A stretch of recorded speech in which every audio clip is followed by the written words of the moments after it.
आज हम नया टॉपिक स्टार्ट करने वाले हैं। यूनिट थर्ड का एक बड़ा ही इंपॉर्टेंट टॉपिक है जिसका नाम है हमारे पास बायो सेवर्ट्स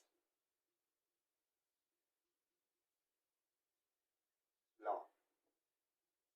देखो, बायो सेवर्ट्स लॉ की कहानी पढ़ने से पहले हमें एक और इंटरेस्टिंग कहानी पढ़नी पड़ती है। जो छोटी सी कहानी, जो इंटरेस्टिंग कहानी है वो हमारे पास रहती है। किसकी कहानी? करंट एलिमेंट की कहानी।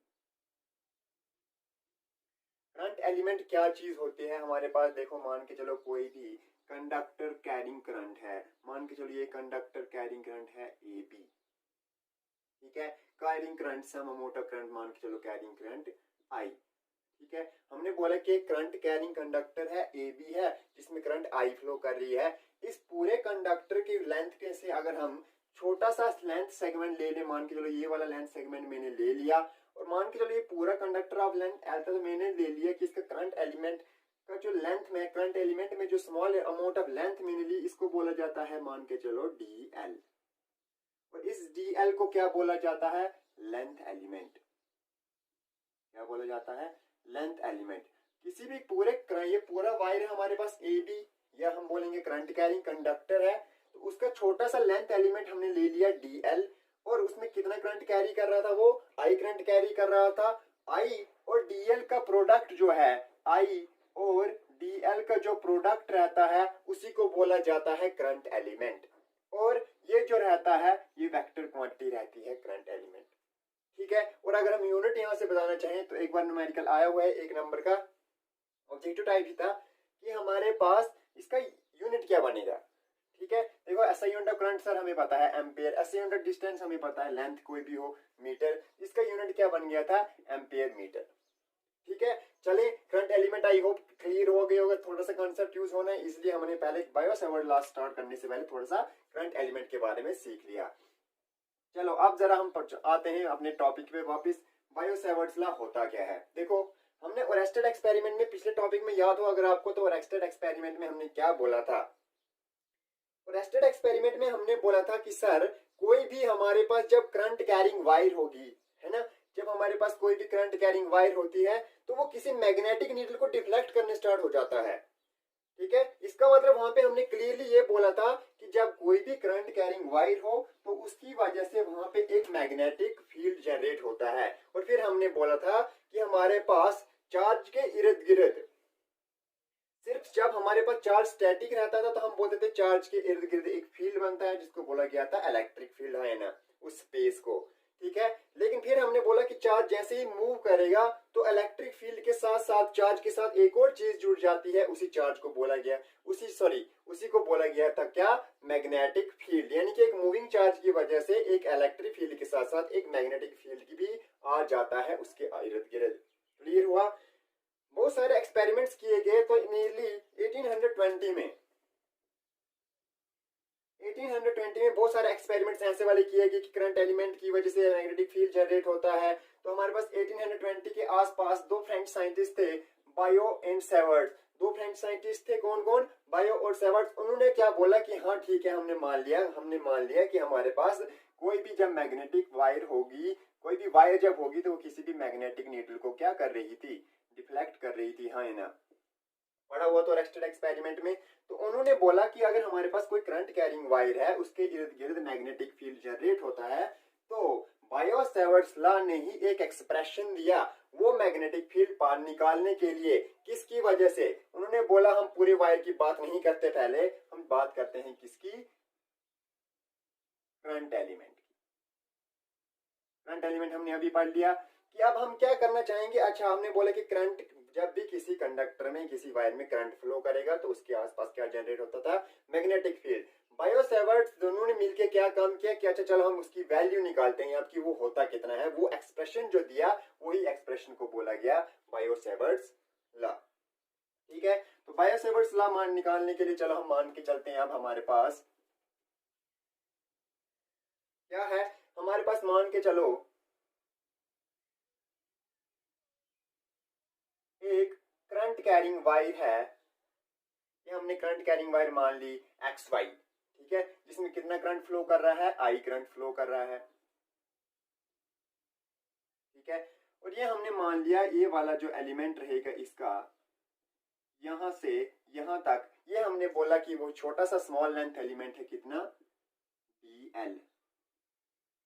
ठीक है, ये वाला जो स्मॉल लेंथ एलिमेंट है, इसी लेंथ एलिमेंट की वजह से हमने क्या निकालना है, मैग्नेटिक फील्ड निकालना है। उसी के लिए तो एक्सप्रेशन आता है बायो-सेवर्ट्स लॉ का।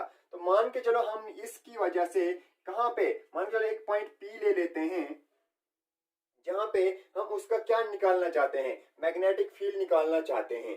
ठीक है, तो हमारे पास मान के चलो वो इसकी पोजीशन वेक्टर कितना रहेगा,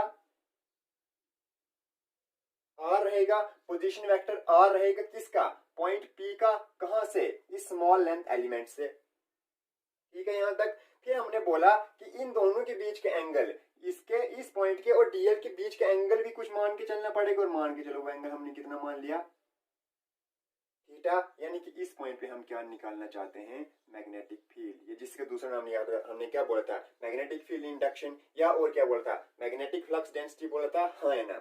यहाँ तक कहानी खत्म हो गई। बायो-सेवर्ट्स लॉ की कहानी क्या थी, जो हमारे पास क्या कहानी थी, कहानी थी कि ओरेस्टेड एक्सपेरिमेंट ने बोला कि हमारे पास करंट कैरिंग कंडक्टर के इर्द गिर्द एक मैग्नेटिक फील्ड जनरेट होता है।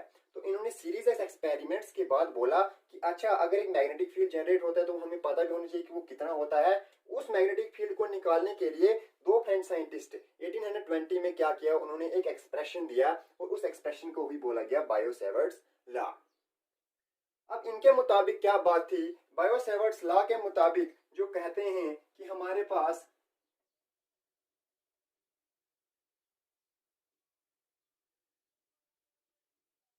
मैग्नीट्यूड जो रहेगा किसका, मैग्नेटिक फील्ड डीबी का, वो किसके वो चार चीजों पे डिपेंड करेगा। कितनी, चार चीजों पे डिपेंड करेगा। पहला,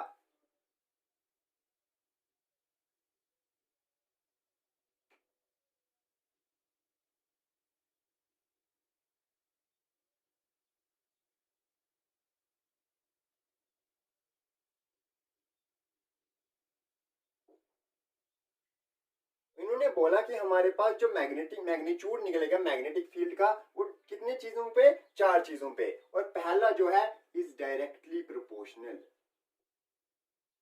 डायरेक्टली प्रोपोर्शनल रहेगा किसके, is directly proportional to the current flowing through the wire.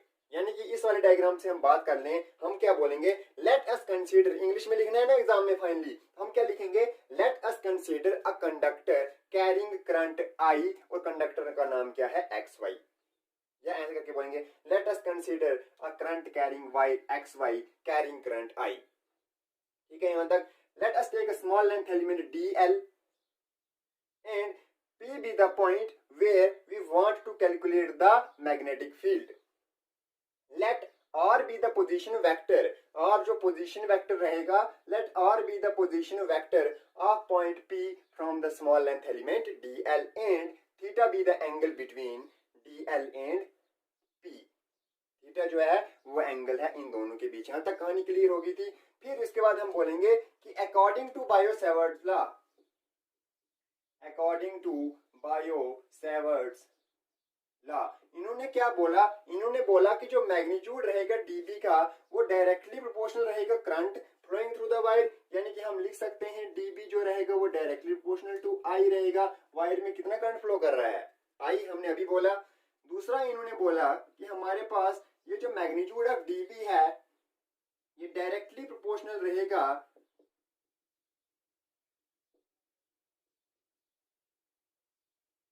To the length element dl। यानी कि यहां से हम बोलेंगे कि db जो डायरेक्टली प्रोपोर्शनल रहेगा किसके, dl के। तीसरा इन्होंने बोला कि हमारे पास ये डायरेक्टली प्रोपोर्शनल रहेगा, डायरेक्टली प्रोपोर्शनल रहेगा to the sine of angle between the two, यानी कि साइन थीटा। इस वाले एंगल का साइन जब हम ले लेंगे तो उसके डायरेक्टली प्रोपोर्शनल, यानी कि हमारे पास यहां से आया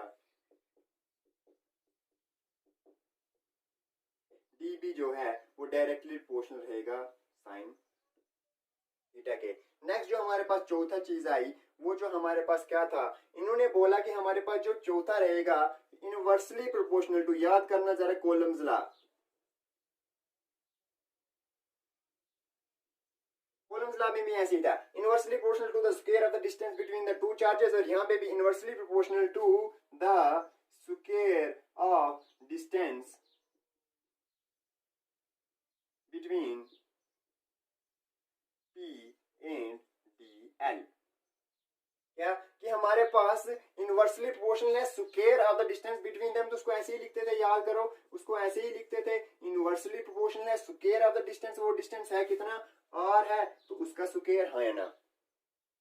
आई होप यहाँ तक क्लियर है कि हमारे पास क्या बोला उन्होंने बोला कि जो उन्होंने एक्सप्रेशन निकाला, उस एक्सप्रेशन में ये पाया गया कि जो मैग्नीट्यूड रहेगा मैग्नेटिक फील्ड का, क्या जो मैग्नीट्यूड रहेगा मैग्नेटिक फील्ड का, वो चार चीजों पे डिपेंड करेगा। पहली चीज हमारे पास क्या है, करंट के डायरेक्टली प्रोपोर्शनल, दूसरा जो हमारे पास लेंथ एलिमेंट है उसके डायरेक्टली प्रोपोर्शनल, तीसरा साइन थीटा के डायरेक्टली प्रोपोर्शनल, और चौथा आर स्क्वायर के इनवर्सली प्रोपोर्शनल। वापस से कहानी याद कर लेते हैं एक बार। जो मैग्नीट्यूड रहेगा किसका, आंखें बंद करके याद करेंगे, जो मैग्नीट्यूड रहेगा किसका, मैग्नेटिक फील्ड का, जो हम निकाल रहे हैं किसकी वजह से, लेंथ एलिमेंट की वजह से, छोटा सा करंट एलिमेंट जो लिया है उसकी वजह से, वो रहता है पहला डायरेक्टली प्रोपोर्शनल रहता है, आंखें बंद करके चीजें सीखेंगे, डायरेक्टली प्रोपोर्शनल रहता है करंट के, दूसरा डायरेक्टली प्रोपोर्शनल रहता है किसके, लेंथ एलिमेंट के, तो DL, तीसरा डायरेक्टली प्रोपोर्शनल रहता है साइन थीटा के,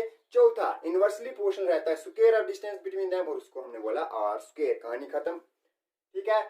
अगर हम इसके आगे चलें तो अगर हम इन चारों चीजों को कंबाइन करें तो लिखूंगा कंबाइनिंग द अबव फैक्टर्स। अगर हम इन सारे फैक्टर्स को कंबाइन करें तो क्या मैं नहीं लिख सकता DB is directly proportional to IDL sine of theta upon r square. क्या मैं नहीं लिख सकता इन चारों का, अगर मैं फैक्टर्स को कंबाइन करूं तो DB directly proportional to I, DB directly proportional to DL, DB directly proportional to sin theta and DB directly proportional to 1 by r square। लिख सकता हूँ, हाँ ना, इसी को इनवर्सली प्रोपोर्शनल भी पढ़ते हैं। यहाँ तक क्लियर है। अच्छा, यहाँ से आगे की कहानी देखना जरा। अब हमेशा सर हमने पढ़ा है प्रोपोर्शनैलिटी साइन को हटाने के लिए क्या लगता है, एक कांस्टेंट लगता है, तो मैं यहाँ पे लिख रहा हूँ DB is equal to KIDL sine of theta by r square. लिखते हैं हम, हाँ ना, कि हमारे पास प्रोपोर्शनैलिटी साइन को हटाने के लिए एक कांस्टेंट रहता है k, ठीक है। यहां तक है, मैं कुछ टाइम दे रहा हूं, स्क्रीनशॉट ले लो।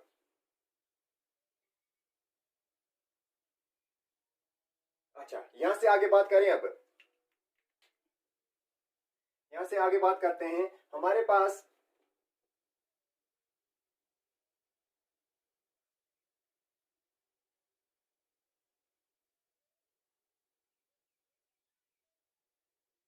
DB is equal to KIDL sine of theta upon r square है, जहां पे हमने बोला k जो है कांस्टेंट ऑफ प्रोपोर्शनैलिटी रहेगा। और कांस्टेंट ऑफ प्रोपोर्शनैलिटी का यहाँ पे एक चीज बात याद रखना, k जो रहेगा वो डिपेंड करता है दो चीजों पे।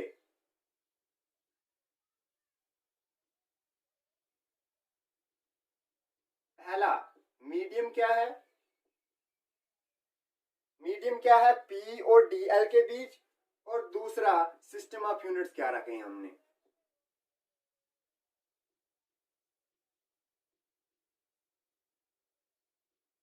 क्या सर, हमारे पास जो ये हम पे कांस्टेंट ऑफ प्रोपोर्शनैलिटी k जो रहेगा वो हमारे पास दो चीजों पे डिपेंड करता है। पहला हमने मीडियम किस किस के बीच में, मीडियम हमने कौन सा रखा है, P और DL के बीच में, ठीक है। और दूसरा हमने सिस्टम ऑफ यूनिट्स चूज कौन सा किया है। तो मान के चलो, अगर हम बात करें कि हम मान के चलते हैं हम मीडियम ले लेते हैं फ्री स्पेस। कौन सा मीडियम ले लिया हमने, फ्री स्पेस मीडियम ले लिया। तो उस टाइम हमारे पास k की वैल्यू जो रहती है वो SI सिस्टम में, SI सिस्टम में फ्री स्पेस में, यहां पे ध्यान रखना फ्री स्पेस यानी कि हमने मीडियम सिलेक्ट कर दिया, फ्री स्पेस, ठीक है। उसके बाद हमारे पास क्या है कि अगर हम unit of system of unit choose करना चाहेंगे तो मान के चलो मैंने सिस्टम ऑफ यूनिट चूज किया SI, ठीक है। उस टाइम SI अगर मैं चूज करूं तो k की वैल्यू रहती म्यू नॉट अपॉन 4 पाई। और अगर हम CGS सिस्टम की बात करें तो CGS सिस्टम में k की वैल्यू रहती है कितनी, 1। जहां पे हमारे पास म्यू नॉट जो रहता है इसको बोला जाता है एब्सोल्यूट मैग्नेटिक परमिएबिलिटी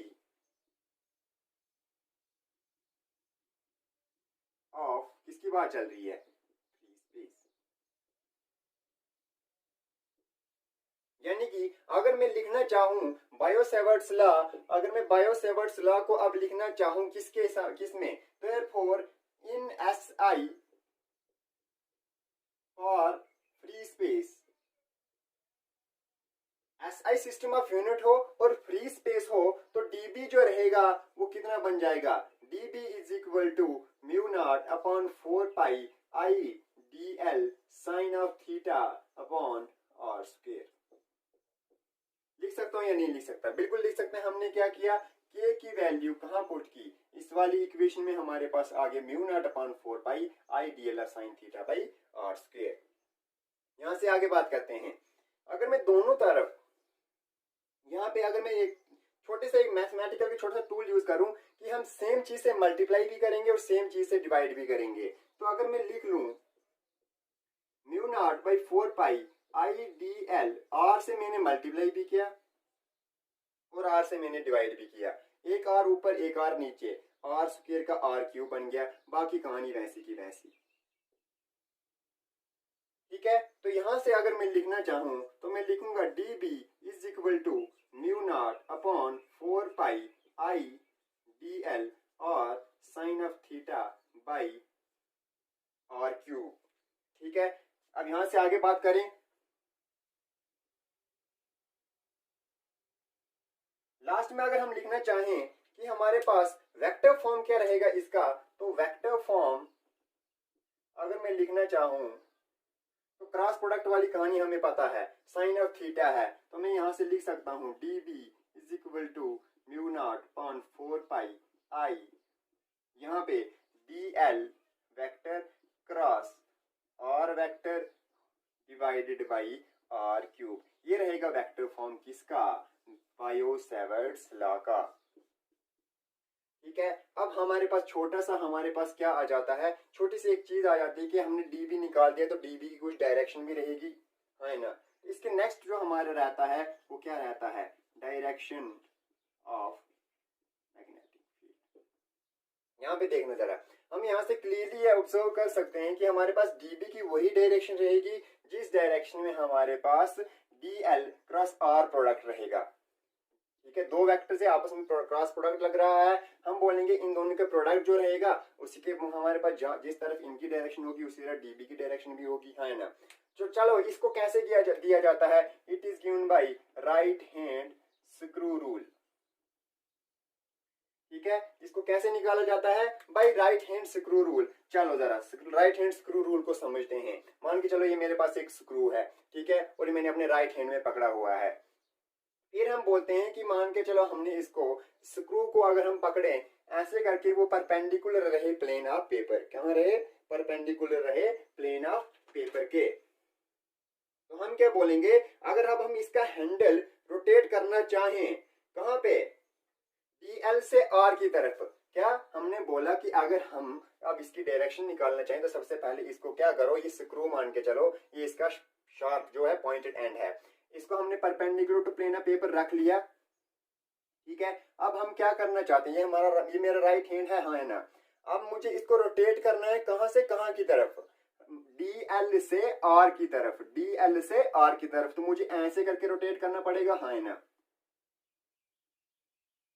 ठीक है, देखो ऐसे करके रोटेट करना पड़ेगा, मैं कहां को ऐसे करके रोटेट करना पड़ेगा, हाँ है ना। डीएल से आर की तरफ है तो डीएल से आर की तरफ तो मैं ऐसे रोटेट कर रहा हूं। तो जब कभी आपको पता है, जब कभी आप डीएल से आर ऐसे करके रोटेट करते हो तो आपका इसका मतलब हमारे पास जो स्क्रू है, तो स्क्रू क्या है, अंदर की तरफ जाएगा या बाहर को निकलेगा, बिल्कुल सर हमारे पास स्क्रू क्या है, अंदर की तरफ जाएगा, हाँ है ना। इसलिए इसी को बोला जाता है परपेंडिकुलर एंड इनटू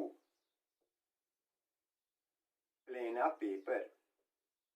ये हमारे पास ये कहाँ जाएगा, रहेगा परपेंडिकुलर रहेगा, बिल्कुल स्क्रू ऐसे था परपेंडिकुलर था और इसका हमारे पास पेपर के कहाँ अंदर, ये पेपर के अंदर जाएगा ना जब कभी। चलो अगर हम क्या चाहते हैं, अगर ये हमारे पास करंट एलिमेंट वहीं के वहीं रहता और अब हमारे पास ये पॉइंट यहाँ पे होता, ठीक है, अब मैं डीएल से वापस आ जाना चाहता हूँ तो उस टाइम मेरा जो स्क्रू रहता वो ऐसे करके चलता, ठीक है, डीएल से ऐसे करके चलता, ठीक है। तो स्क्रू खुलता है ना बाहर की तरफ, तो स्क्रू बाहर की तरफ खुलता है, तो जिस तरफ स्क्रू चलता है उसी वही हमें डायरेक्शन देता है डीबी की, वही हमें डायरेक्शन देता है डीबी की। तो अगर इस तरफ होता तो उस तरफ होता, उस टाइम हम लिखते परपेंडिकुलर एंड आउटवर्ड्स। लेकिन अगर हम इस गिवन वाली डायग्राम की बात करें तो इस वाले केस में हमारे पास जो डायरेक्शन रहेगी डीबी की वो किस तरफ है, डायरेक्शन जो डीबी की रहेगी वो परपेंडिकुलर रहेगी और into the plane of paper रहेगी। जो मैग्नेटिक फील्ड के जो हमारे पास डायरेक्शन का रिप्रेजेंटेशन रहता है,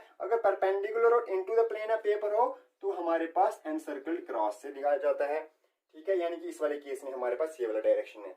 दूसरे वाले केस की बात करें जब परपेंडिकुलर हो और आउटवर्ड्स हो तो उस तरफ उस टाइम हम कैसे शो करते हैं, एनसर्कल्ड डॉट शो करते हैं, ठीक है। आई होप क्लियर है। अगर इसमें कहीं पे किसी को कुछ डाउट है तो मेरे को कमेंट करके पूछ सकता है, ठीक है।